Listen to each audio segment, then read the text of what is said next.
Des chercheurs ont montré que le déclin d'une espèce de vautour en Inde a mené à la mort de 500 000 personnes entre 2000 et 2005. Comment c'est possible? Je vous explique ça. Au début des années 90, on trouvait des vautours partout en Inde.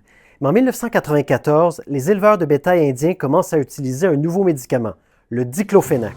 Ce qu'on ne savait pas, c'est que ce médicament est extrêmement toxique pour les vautours qui se nourrissaient des carcasses en zone agricole. En quelques années, leurs populations sont passées de 50 millions d'animaux à quelques milliers de survivants seulement. Sans les vautours, les carcasses ont commencé à s'accumuler dans les régions où il n'y avait pas de système sanitaire. Et ça a fait exploser les populations de virus et de bactéries dans les cours d'eau. En même temps, les populations de rats et de chiens sauvages ont augmenté et ça a facilité la propagation de nombreuses maladies. Le résultat, c'est que le taux de mortalité humaine a augmenté de 4 %. Ça, en Inde, ça représente 100 000 décès de plus chaque année. Les auteurs de l'étude, qui est parue dans l'American Economics Association, ont aussi estimé que les pertes économiques de l'Inde en lien avec ces décès représentaient 70 milliards de dollars américains chaque année.